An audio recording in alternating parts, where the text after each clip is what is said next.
What's up, Chelsea fans, football fans? Welcome back to Chelsea Current Channel. Chelsea vs Fulham 2-1 തോൽവി. Match റിവ്യൂയിലേക്ക് ഏവർക്കും സ്വാഗതം. Match review ചെയ്യുന്നതിന് മുമ്പ് troll ഫുട്ബോളിന്റെ ഒരു ട്വീറ്റ് എന്ന് പറയുമോ നമ്മളത് മെസ്സേജ് x.com അല്ലെങ്കിൽ പഴയ ട്വിറ്ററിൽ ഞാൻ കണ്ടുകായിരുന്നു. Why are Chelsea fans angry?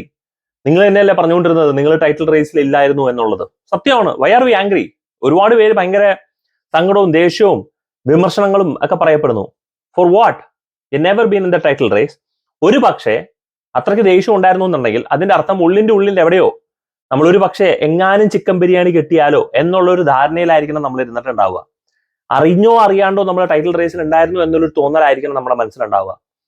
ഞാൻ പറഞ്ഞിട്ടുണ്ടായിരുന്നു, ഇൻഫാക്ട് ഹൗസ് ഓഫ് ഫുട്ബോൾ ചാനലിൽ വന്ന് ഡിസ്കസ് ചെയ്യുന്ന സമയത്തും അതുപോലെ തന്നെ ഫുട്ബോൾ പിവറ്റ് എന്ന് പറയുന്ന ചാനലിൽ ഡിസ്കസ് ചെയ്യുന്ന സമയത്തും ഞാൻ പറയായിരുന്നു, not in the title raise.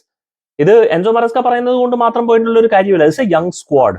നമ്മൾ വീണ്ടും ആവർത്തിച്ച് പറയേണ്ട ഒരു കാര്യമാണ്. It's a young squad. ഇത് എൻസോ മറസ്കയുടെ ആദ്യത്തെ സീസൺ ആണ് പ്രീമിയർ ലീഗിൽ, ഒരു ടോപ്പ് ലീഗിൽ ആദ്യത്തെ സീസൺ ആണ്. അദ്ദേഹത്തിന്റെ first time with all these players. അതിന്റെ ഉണ്ടാവുന്ന ചാലഞ്ചസും ഇഷ്യൂസും അതൊക്കെ വളരെ എവിഡന്റ് ആയിട്ട് നമ്മൾ കാണുന്നു. അദ്ദേഹം ഇപ്പോഴും തന്റെ ഫസ്റ്റ് പ്രോപ്പർ സ്റ്റാർട്ടിംഗ് 11, ഒരു പ്രോപ്പർ ഫുൾ ബ്ലോൺ ഒരു 17-18 മെമ്പർ സ്ക്വാഡ് എന്താണെന്നുള്ളതിനെ കുറിച്ച് എക്സ്പെരിമെന്റ് ചെയ്തുകൊണ്ടിരിക്കുകയാണ്. And that's fine, that's all right. And ഞാനെപ്പോഴും പറയുന്നുണ്ട്, നമ്മുടെ ടേബിൾ പൊസിഷനിൽ എന്താണോ അതിനനുസരിച്ചിട്ട് ഇരുന്നിട്ട് നമുക്ക് വേണമെന്നുണ്ടെങ്കിൽ ഈ പറയുന്ന പോലെ ചിരിച്ചുകൊണ്ടൊക്കെ റിവ്യൂ ചെയ്യാം. നമ്മളിപ്പോൾ second on the table. Arsenal ഇനി അടുത്ത കളി ജയിച്ചു കഴിഞ്ഞാൽ will be third in the table. അത്രയ്ക്ക് വലിയ കുറ്റകരമായിട്ടുള്ള ഒരു കാര്യമൊന്നുമല്ല. സീസൺ തുടങ്ങുമ്പോൾ ശരിക്കും പറഞ്ഞു കഴിഞ്ഞാൽ ESPN പണ്ഡിറ്റ്സ് ടോപ്പ് 6 പോലും ചെൽസിനെ ഇരുത്തിയിരുന്നില്ല.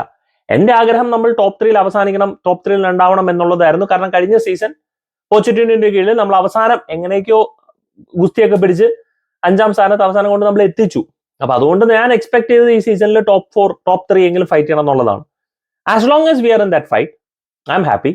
അതിന് പുറത്തു പോകുമ്പോൾ മാത്രമാണ് നമ്മുടെ വിമർശനങ്ങളും കർശനമായ ദേഷ്യവും വാശിയും ഒക്കെ കൂടി വരുന്നത്. കാരണം ഇനി ഒരു സീസൺ കൂടെ ചാമ്പ്യൻസ് ലീഗിൽ പുറത്തിരിക്കുക എന്ന് പറയുന്നത് സത്യം പറഞ്ഞാൽ അസഹനീയമാണെന്ന് വേണമെങ്കിൽ പറയാം. അടുത്ത സീസണിലേക്കുള്ള പ്രിപ്പറേഷനാണ് ഈ സീസണിൽ നടന്നുകൊണ്ടിരിക്കുന്നത്. ആൻഡ് ഈ സീസണിൽ നമ്മൾ കാണുന്ന ബുദ്ധിമുട്ടുകളും അനുഭവിക്കുന്ന ബുദ്ധിമുട്ടുകൾ അനുഭവിച്ചാൽ മാത്രമേ അടുത്ത സീസൺ നമ്മൾ പ്രോപ്പർലി ടൈറ്റിൽ ചാലഞ്ച് ചെയ്യാൻ പറ്റുള്ളൂ. And next season is clear, we are definitely go for title. അത് എൻസോ മറസ്കോ പറഞ്ഞാലും പറഞ്ഞില്ലെങ്കിലും അടുത്ത സീസൺ അതാണ് നമ്മുടെ ഉദ്ദേശം. കാരണം ഇത്രയും നാളുകളായിട്ട് നമ്മളത് ചെയ്യാണ്ടിരിക്കുന്ന നമ്മൾ ഒരു സീസൺ, അടുത്ത സീസൺ നമ്മൾ ടൈറ്റിൽ ചാലഞ്ച് ചെയ്തേ പറ്റൂ. അതിനുള്ള ടീമിനെ നമ്മൾ ഡെവലപ്പ് ചെയ്തുകൊണ്ടിരിക്കുകയാണ്. ഇൻഫാക്ട് ഈവൻ അത്ലറ്റിക്കിൽ റിപ്പോർട്ട് ചെയ്യപ്പെടുന്നതും അത് തന്നെയാണ്. The board doesn't see any problem. 2025 squad സമ്മറിലേക്കാണ് നമ്മൾ ട്രാൻസ്ഫേഴ്സ് വെച്ചുകൊണ്ടിരിക്കുന്നത്. അപ്പൊ അങ്ങനെ ഇരിക്കുന്ന നമ്മൾ ഒരു ഫ്രസ്ട്രേറ്റിംഗ് തോൽവി കാണുമ്പോൾ നമ്മൾ ഫ്രസ്ട്രേറ്റഡ് ആവാം. പക്ഷെ അതിന്റെ പേരും പറഞ്ഞ് ദേഷ്യം ഒന്നും പ്രകടിപ്പിക്കേണ്ട യാതൊരു കാര്യമില്ല.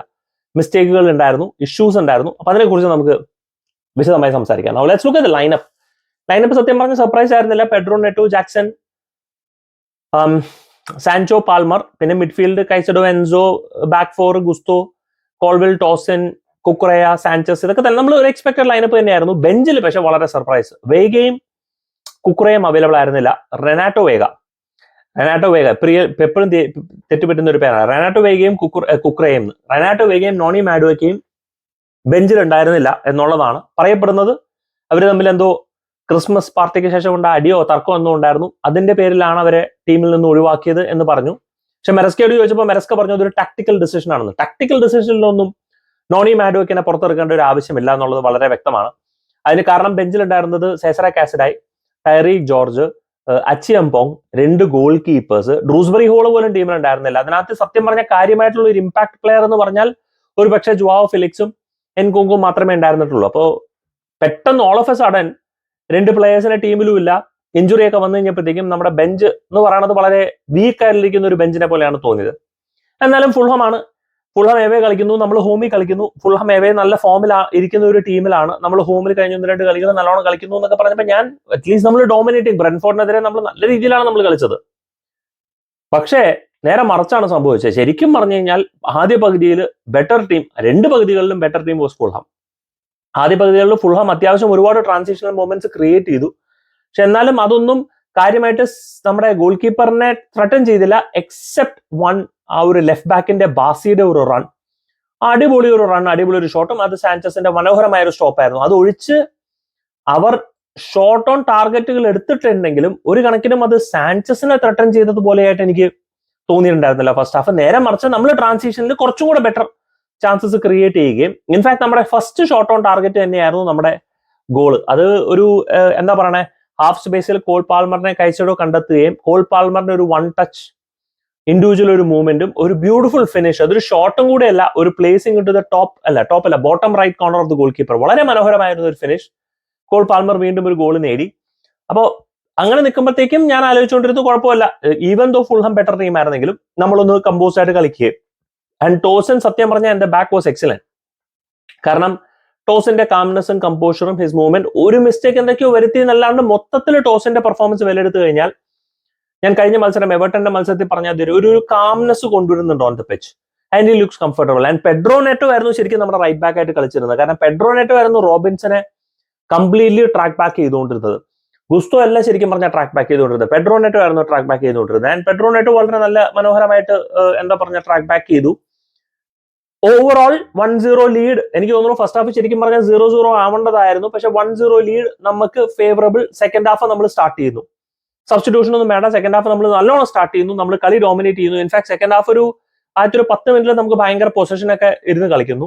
പക്ഷെ പിന്നീട് ഫുൾഹാം കളിയിലേക്ക് വളർന്നു വരികയാണ്. വളർന്നു വരുന്ന സമയത്ത് നമുക്ക് ഗെയിം കൺട്രോൾ ചെയ്യാനുള്ള സാഹചര്യങ്ങൾ നമ്മൾ നഷ്ടപ്പെടുത്തുകയും, നമ്മുടെ കാലുകളിൽ നിന്ന് ബോളൊക്കെ പെട്ടെന്ന് നഷ്ടപ്പെടുകയും, അവർക്ക് ട്രാൻസിഷൻ അറ്റാക്കാനുള്ള അവസരവും, നമ്മൾ ഫ്രണ്ടിൽ അറ്റാക്ക് ചെയ്യാൻ പോകുമ്പോഴത്തേക്കും നമുക്ക് ബോൾ ഹോൾഡ് ചെയ്യാൻ പറ്റാത്ത സിറ്റുവേഷനും, അതിലും ഫുൾഹാം ഉണ്ടാക്കുന്ന ട്രാൻസിഷണൽ അറ്റാക്കിലും ഒക്കെ ഉണ്ടാക്കിയ ഒരു അറ്റാക്കിൽ കൂടെ ഇവോബി വന്നു, ഒരു ക്രോസ് കൊടുത്തു, ആ ക്രോസ് തിരിച്ച് ഹെഡ് ചെയ്തു, അവര് 1-1 ഗോൾ ഡ്രോ പിടിച്ചു.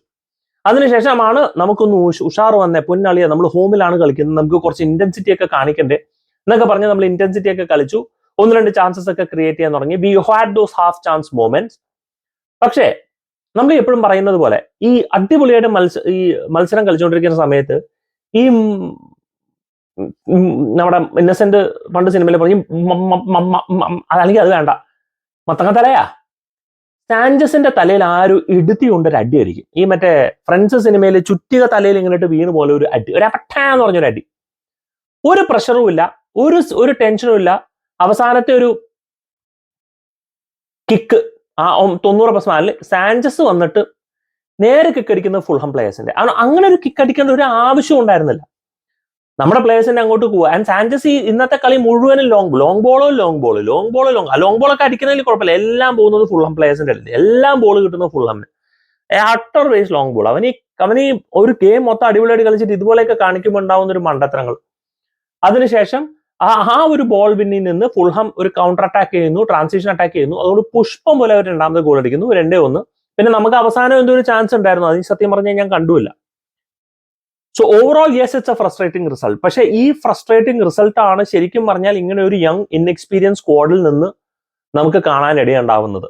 ആൻഡ് ലിവർപൂളായിട്ട് നമുക്ക് കമ്പയർ ചെയ്യാനും പറ്റില്ല. കാരണം ലിവർപൂൾ ഇസ് എ ടീം, അതിനകത്ത് ചാമ്പ്യൻസ് ലീഗ് വിന്നേഴ്സ് ഉണ്ട്, പ്രീമിയർ ലീഗ് വിന്നേഴ്സ് ഉണ്ട്, വർഷങ്ങളായിട്ട് ഒരുമിച്ച് കളിക്കുന്ന ഒരു ടീം ഉണ്ട്, എക്സ്പീരിയൻസ് പ്ലേയേഴ്സ് ഉണ്ട്, ഒരു സീസണിൽ പല ഘട്ടങ്ങളും കടന്നുപോയ ഡിഫറെന്റ് പ്ലേയേഴ്സ് ഉണ്ട്, പുതിയ ബ്ലഡ് ഉണ്ട്. അപ്പൊ അങ്ങനെ ഇരിക്കുന്ന ഒരു ടീമായിട്ട് നമുക്ക് കമ്പയർ ചെയ്യാൻ പറ്റില്ല. It's a completely young squad.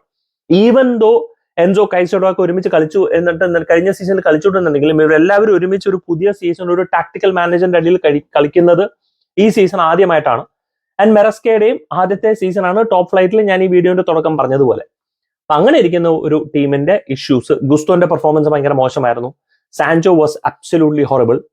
വളരെ വളരെ മോശമായിരുന്നു, ഒരു ഇമ്പാക്റ്റും കാര്യമായിട്ട് ഉണ്ടാക്കിയിട്ടുണ്ടായില്ല. Sancho is playing very very safe. ശരിക്കും പറഞ്ഞാൽ എനിക്കൊരു ജാക്ക് ഗ്രീലിഷിന്റെ വേറൊരു വേർഷനാണ് സാൻചോനെ എനിക്ക് ഓർമ്മ വരുന്നത്. നേരെ മറിച്ച് ജാക്ക് ഗ്രീലിഷ് അറ്റ്ലീസ്റ്റ് ഒരു മിഡ്ഫീൽഡർ ആയിട്ടെങ്കിലും കളിക്കാം, പക്ഷെ Sancho has been absolutely poor. Cole Palmer was good in the first half, second half went completely missing. Pedro Neto പട്ടിയെ പോലെ പണിയെടുത്തു, അത്യാവശ്യം നല്ലോണം ഓടിയും ചാൻസ് ക്രിയേറ്റ് ചെയ്യാനുള്ള ശ്രമങ്ങളും എല്ലാം കാര്യമായിട്ട് എടുത്തു. Tosun was good. കോൾവെലിനെ കുറിച്ച് കുറെ വിമർശനങ്ങളൊക്കെ കേട്ടു. എനിക്ക് ആ സെക്കൻഡ് ഗോൾ ഒന്നുകൂടെ കാണണം, കോൾവെലിന്റെ ഇഷ്യൂ ഉണ്ടോ എന്നുള്ളത്. കുക്കുറയ്ക്ക് ഒരു മനോഹരമായ ഒരു ചാൻസ് ഉണ്ടായിരുന്നു, പോയിന്റ് ബ്ലാങ്ക് റേഞ്ചിൽ ഒരു ഹെഡർ, അത് നേരെ അവരുടെ ഗോൾ കീപ്പറുടെ അടിയിലേക്ക് തട്ടിയിട്ടു. എൻസോ ഫെർണാണ്ടസിന്റെ ഒരു pass, Enzo Fernandez Caicedo combination was again good for me. പിന്നെ എൻകൂങ്കുവിന് 70 മിനിറ്റ് സബ്സ്റ്റിറ്റ്യൂട്ട് കൊണ്ടുവന്നു, എൻകൂങ്കുവിന് കാര്യം കൊണ്ടുവന്നില്ല. അപ്പൊ അഗൈൻ സബ്സ്റ്റിറ്റ്യൂഷനെ കുറിച്ചിട്ടുള്ള ഒരു ചോദ്യം വന്നു. എന്റെ ചോദ്യം എൻകൂങ്കുവിനെ കൊണ്ടുവരുന്നതിലല്ല, എന്റെ ചോദ്യം why not bring Felix instead of Sancho. And ഒരു പക്ഷേ ഫെലിക്സ് വന്നു കഴിഞ്ഞാൽ നമ്മൾ കളി ജയിക്കണം എന്നുള്ളതല്ല, പക്ഷെ ഫെലിക്സിന്റെ ഒരു പ്രസൻസും പുള്ളിക്കാരൻ കാണിക്കാൻ നടക്കുന്ന ഒരു ചെറിയ ടിപ്സ് ആൻഡ് ട്രിക്സും ഹാഫ് ടേണിലെ മൂവ്മെന്റും ഒക്കെ ഒരു പക്ഷേ കുറച്ച് വ്യത്യസ്തമായിട്ട് നമുക്ക് എങ്ങാനും അതിൽ നിന്നൊരു ചാൻസ് ക്രിയേറ്റ് ചെയ്യാനായിട്ടുള്ള ഒരു സാധ്യത ഉണ്ടായിരുന്നു എന്നുണ്ടെങ്കിൽ why not do that? And കുക്കുറേനെ അവിടെ ഓവർലാപ്പ് ചെയ്യിക്കാമായിരുന്നു. അത് എന്തുകൊണ്ട് ചെയ്തില്ല എന്ന് പറഞ്ഞാൽ അറിയില്ല.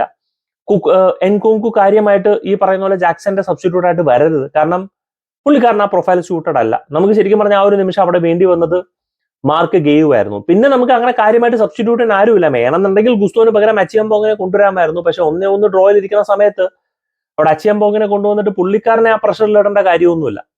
പക്ഷെ ചില ഡിസിഷൻസ്, ചില തീരുമാനങ്ങൾ മറസ്ക ഇതുപോലെ ഇനി ഫൈൻ ട്യൂൺ ചെയ്ത് എടുക്കേണ്ടി വരും. ആൻഡ് അതിനൊരു പക്ഷേ നമ്മൾ ഈ ഒരു സീസൺ മുഴുവൻ ഇരുന്ന് കാണണം. എത്രയും പെട്ടെന്ന് നമ്മൾ ബൗൺസ് ബാക്ക് ചെയ്യണം. അടുത്ത കളി ഇപ്സ്വിച്ച് ആയിട്ടാണ്. ആൻഡ് ഇപ്സ്വിച്ച് ആയിട്ട് നമ്മൾ ജയിക്കേണ്ട ഒരു മത്സരം തന്നെയാണ്. അതൊരു മത്സരം ജയിച്ചു കഴിഞ്ഞാൽ വീണ്ടും ഒരു കോൺഫിഡൻസ്, വി നീഡ് ഒരു series of so this up and down ഉള്ള റിസൾട്ട് നമുക്ക് ഉണ്ടാവും ഒരു സീസൺ. ആൻഡ് ഈ സീസൺ സത്യം പറഞ്ഞാൽ കുറച്ച് നമ്മൾ ഭയങ്കര ഓവർലി ഫ്ലോയിൽ ഇങ്ങനെ പോയിക്കൊണ്ടിരിക്കുകയായിരുന്നു. ഇപ്പൊ ലോ ബ്ലോക്ക് ഒക്കെ വെച്ചിട്ട് ടീം നമ്മളെ കൗണ്ടർ ചെയ്യാൻ നിൽക്കുന്നതിന്റെ ഒരു എക്സ്പോഷർ നമുക്ക് വന്നു തുടങ്ങി. And that's fine. അതിൽ നിന്ന് നമ്മുടെ ടീം പഠിക്കണം, നമ്മുടെ ടീം വളർന്നു കഴിഞ്ഞാൽ മാത്രമേ അടുത്ത സീസൺ നമുക്ക് ഈ ടൈറ്റിലൊക്കെ ചാലഞ്ച് ചെയ്യാൻ പോകുമ്പോൾ നമ്മൾ കഴിഞ്ഞ സീസണിൽ എന്തൊക്കെയാണ് നേരിട്ടെ ആ എക്സ്പീരിയൻസ് ഒക്കെ പ്ലെയേഴ്സിന്റെ മനസ്സിൽ അത് കൊണ്ടുവരുള്ളൂ. So it will take time, it needs time. Frustrating to watch, but this is football. Expecting Chelsea to be in top 3, അതാണ് ആഗ്രഹം. അത് ആസ് ലോങ് ആസ് അത് നിലനിന്ന് കഴിഞ്ഞാൽ നത്തിങ് റോങ്. അതല്ലാന്നുണ്ടെങ്കിൽ നമുക്ക് നിലവിളിച്ചു തുടങ്ങാം. Till then, do let me know guys your thoughts in the comment section. Thank you so much for watching. Signing FSK from Chelsea Karan.